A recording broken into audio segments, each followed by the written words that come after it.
నిన్న రాత్రి సోనూ సింగ్ అలియాస్ ప్రశాంత్ పై మతోన్మాది దాడి చేసిండు. ఒక ఇస్లామిక్ రాడికల్ దాడి చేసిండు.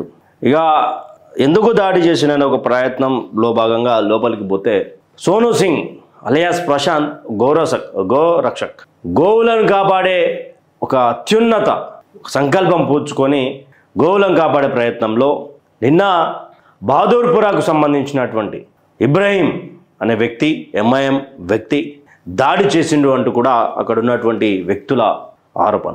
దీంట్లో కూడా బాధలో కూడా సంతోషకరమైనటువంటి విషయం ఏంటంటే ఇమీడియట్గా అక్కడికి హిందువులందరూ చేరుకున్నారు, ఎక్కట్టయ్యారు. అదేవిధంగా భారతీయ జనతా పార్టీకి సంబంధించినటువంటి నాయకులు కూడా అంత ఇమీడియట్గా రెస్పాండ్ అవ్వడం, కేంద్ర మంత్రి కిషన్ రెడ్డి గారు, ఈటల రాజేందర్ గారు, రామచంద్రరావు గారు చాలామంది రియాక్ట్ అయ్యారు దీని మీద. అసలు మనం భారతదేశంలో ఉన్నామా, పాకిస్తాన్లో ఉన్నామా, లేదా బంగ్లాదేశ్లో ఉన్నామా? రాష్ట్ర ప్రభుత్వంగా కాంగ్రెస్ ఏర్పడ్డప్పటి నుండి ఈ ఎంఐఎం వాళ్లకు చేతులకు సంఖ్యలు తెగి చేతులకు గన్నులు వచ్చినాయి. ఎక్కడకు ఎవరు అసలు గన్లు ఎందుకున్నాయి హైదరాబాద్లో?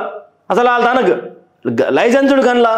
అప్పుడెప్పుడో 2014లో హోంమంత్రిగా ఉన్నటువంటి నాయన్ నరసింహారెడ్డి గారు కాటన్ సెర్చ్ చేసేది. ఈ పాత బస్తీలో కావచ్చు, ముస్లిమ్స్ ఎక్కువగా ఉన్నటువంటి ప్రాంతాల్లో ఆ కాటన్ సెర్చ్లు అన్ని బయటకు వచ్చేది. దాదాపు ఇక ఈ ప్రభుత్వం వచ్చిన తర్వాత కాటన్ సెర్చ్లు లేవు, ఏమీ లేవు, అన్ని బంద్.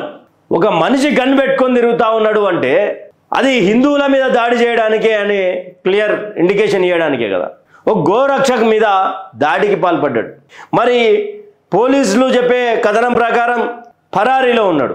ఇమీడియట్గా దీని మీద యాక్షన్ ఉండాలా, లేదా ప్రతి ఒక్కరు గన్నులు పెట్టుకునే తిరిగే స్వాతంత్రం ఇవ్వాలి. వాళ్ళు కాలుస్తున్నప్పుడు మేము ఇట్లా చూపించుకుంటే నిలబడలేం కదా, కాల్చమని చెప్పలేం కదా. ఇమీడియట్గా రాష్ట్ర హోంమంత్రి గారు రాజీనామా చేయాలా ఈ పదవికి. ముఖ్యమంత్రి గారు అసలు మీరు దీనికి పనికిరారు. తెలంగాణలో లా అండ్ ఆర్డర్ మొత్తం దెబ్బతీసిరు. పూర్తిగా మీ ముందుకు ఒకటి తీసుకొస్తా, నేను ఆ వీడియో తీసుకొస్తా, అక్కడికి చేరుకున్నటువంటి వాళ్ళందరినీ తీసుకొస్తా. అంటే ఎంత దారుణంగా పరిస్థితులు ఉన్నాయి తెలంగాణలో. హిందువుగా బతకనికే ఇన్ని ఇబ్బందులు పడాలా? మేము మా గోవులను మేము కాపాడుకోవడానికి ఇన్ని ఇబ్బందులు పడాలనా?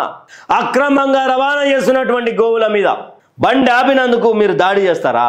పోలీసులు నిన్నగాక మొన్న ఏ విధంగా అయితే రియాజ్ పై ఎన్కౌంటర్ చేసిర్రో, మీ పోలీస్ కానిస్టేబుల్ చనిపోయింది అని చెప్పేసి ఏ విధంగా అయితే మీరు స్పీడ్ యాక్షన్ తీసుకున్నారు, 7 దొరకబట్టిర్రో, అలాంటి యాక్షన్ ఉండాలా? మళ్ళా అలాంటి యాక్షన్ కావాలా తెలంగాణ రాష్ట్రంలో? అలాగా ఎవడైనా గన్ను పట్టుకొని ఏమైనా చెయ్యాలి అంటే వెన్నుల బెదురు మొదలు కావాలి. అసలే అక్కడ ఏం జరిగింది అనేదాన్ని ఇక్కడ పూర్తిగా అంబులెన్స్లో వివరిస్తూ ఉన్నారు. దానికి సంబంధించినటువంటిది ఒకటి చూద్దాం. సోనో గోరక్ష కార్యకర్త రోజు గట్కేశ్వర గోరక్షకు వెళ్తే ఈ ఎంఐఎం కొడుకులు గోరక్ష బండి ఆపడానికి పోతుంటే గన్ ఫైర్ చేసి బుల్లెట్ కొట్టి మన ఛాతీలో కొట్టారు. దయచేసి గోరక్ష కార్యకర్తలందరూ కూడా ఇమ్మీడియట్ గా సికింద్రాబాద్ ఎక్స్ హాస్పిటల్ పరిస్థితి తీవ్రంగా ఉంది. ఎన్నోసార్లు మనం మొత్తం ఎంఐఎం కొడుకులు ఇట్లా గోరక్ష కార్యక్రమం దాడి చేస్తున్నట్టు కూడా పోలీసులు పట్టించుకోలేదు. గన్ షూట్ చేసి అర్థం అయితే పోలీసులు అక్కడి నుంచి తీసుకురాలేని పరిస్థితి. నేను మళ్ళీ గౌరవ కార్యకర్త అద్దె మళ్ళీ మా కార్లో తీసుకొని శ్రీకారాజు హాస్పిటల్లో ఫస్ట్ ఎయిడ్ చేసి ఇమ్మీడియట్ గా మళ్ళీ సికింద్రాబాద్ పోతున్నాము. ఈ గోరక్ష కార్యకర్తపై దాడి చేసిన కోరికని ఇప్పుడు కూడా వదిలేదు. ఈ లంచోకి ఎంఐఎం లంచోకి వివరించి ఇప్పటి నుంచి గోరక్ష కార్యకర్తల పవర్ ఎందుకు చెప్పడం, కార్యకర్తలు అందరూ కూడా ఇమ్మీడియట్ గా యశోద హాస్పిటల్ రావాలని చెప్పి సికింద్రాబాద్ యశోద హాస్పిటల్ చేస్తున్నాం.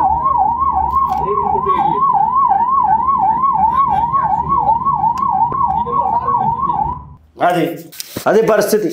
ఏ దేశంలో ఉన్నాం మనం? నిజాం కాలంలో ఉన్నామా? నవాబ్ పరిపాలన ఉన్నామా? రజాకార్ల ఏలుబడిలో ఉన్నామా? లేక బంగ్లాదేశ్లో ఉన్నామా? లేక పాకిస్తాన్లో ఉన్నామా?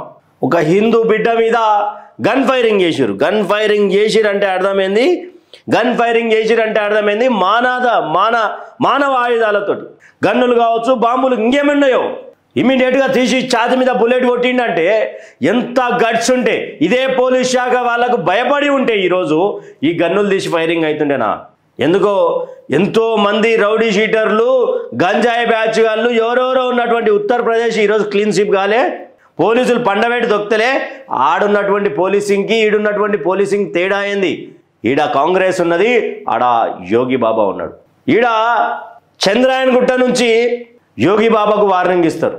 యోగి ఇక ఇష్టరీతిన మాట్లాడారు. దాని మీద పోలీస్ రేవంత్ రెడ్డి గారు దీని మీద స్పందించురి, దీని మీద సీరియస్ యాక్షన్ ఉండాలా.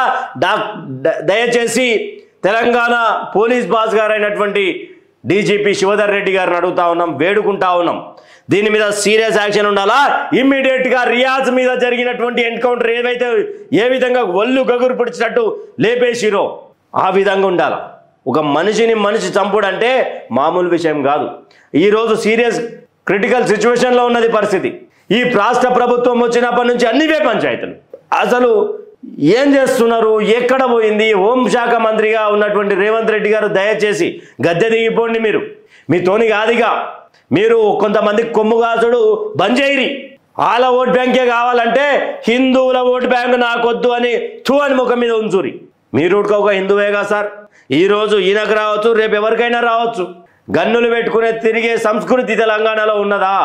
గత 10 సంవత్సరాలు ఏడ కనిపించలే సార్ ఈ గన్నుల ఫైరింగ్ ఏడ కనిపించలే. బద్దలు వలగొట్టిరు పోలీసుల కుక్కర్ని.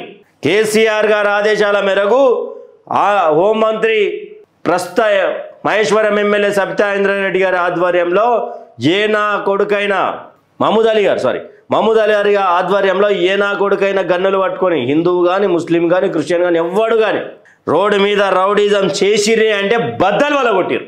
ఏంది సార్ ఇది? రైతులకు న్యాయం చేయలేరు. మీకు సంబంధించినటువంటి భూములు అవుతాయని చెప్పి RRR అలైన్మెంట్ సెగ్మెంట్ చేంజ్ చేసి రైతుల పొట్ట కొడుతురు. అది పక్కన పెట్టండి. ఇక్కడ పవర్ గ్రిడ్ రైతులకు సంబంధించి ఆడ పొట్ట కొడుతురు. హిందువుల పండుగలు చేసుకోవడానికి కూడా దీపావళి పండుగ చేసుకుంటుంటే ఇంటి ముందలున్నటువంటి మతం మారినటువంటి గొర్రెలు కూడా ఈరోజు హిందువుల మీద దాడులు చేస్తున్నారు. నువ్వు దీపాలు ఎట్లా పెడతావని చెప్పి మాట్లాడుతున్నారు. పెద్ద చర్చనీయాంశంగా మారింది ఇది. యాదుంచుకోవాలా. రేవంత్ రెడ్డి గారు దీని మీద స్పందించాలి. దీని మీద స్పందించిన తర్వాత ఇమ్మీడియట్ యాక్షన్ ఉండాలి. ఆ ఇబ్రహీం అనే అతని వ్యక్తిని ఎన్కౌంటర్ చేయాలి.